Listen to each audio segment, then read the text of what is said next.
Well, good evening, everybody. It's nearly midnight tonight. Just move a bit closer so that we don't get that flashing light. That's better. Okay. Many thanks to Mandy Coate, who asked, are there any pictures of Mike Osmondson? And I think there is one picture of Bobby with Mike Osmondson in Making a Murderer series 1, but I might be wrong. But I do have a couple of pictures of Mike Osmondson. And of course, interestingly, now that we have this sighting of Bobby pushing the RAV4 onto the Avery salvage yard, you'd have to say, has Thomas Sawinski identified the right person? Let me show you what I mean. So let's find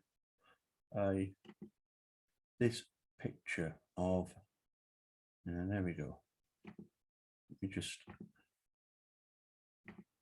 so as I say, many thanks to Mandy Coate for asking this particular question, because it is very poignant.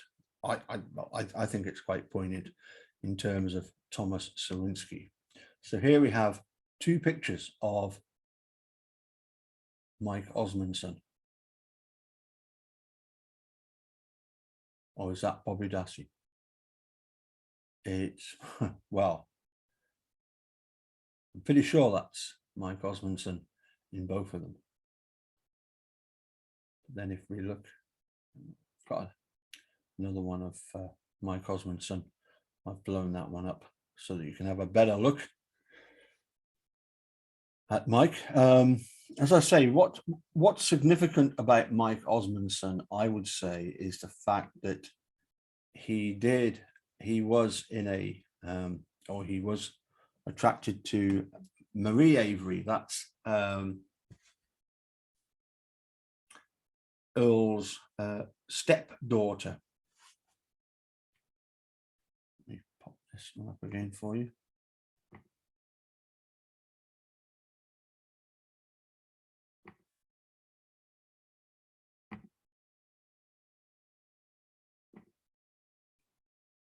There's Mike Osmondson.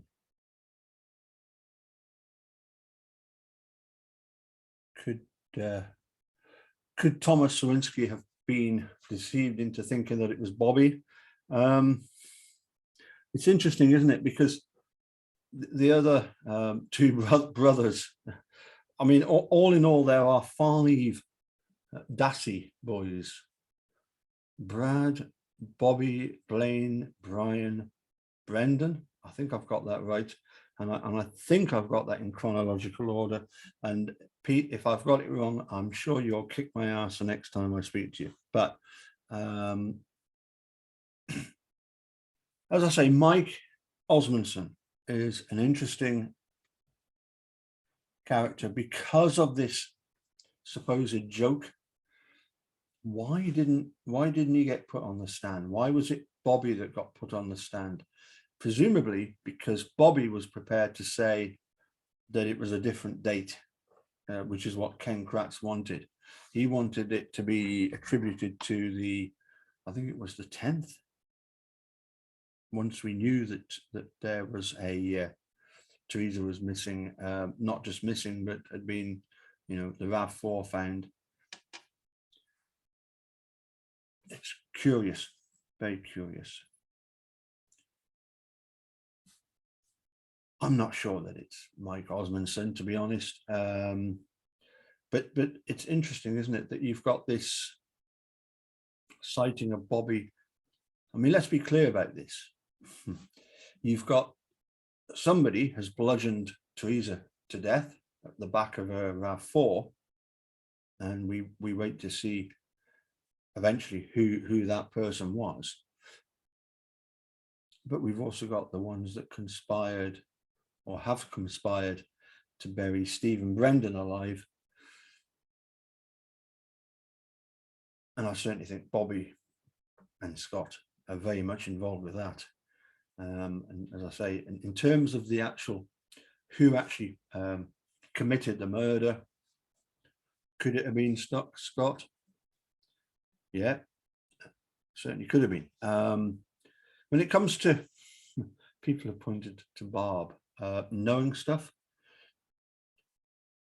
I don't know how much she knows, other than the fact that she's trying to protect family members.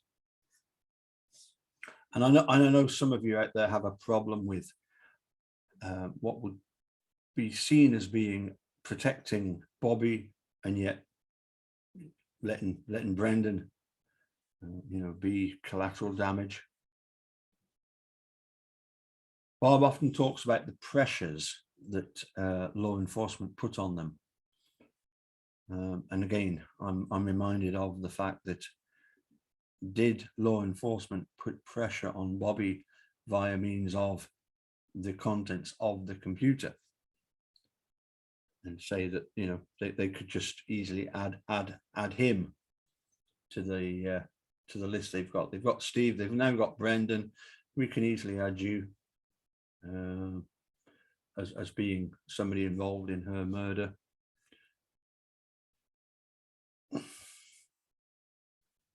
Anyway,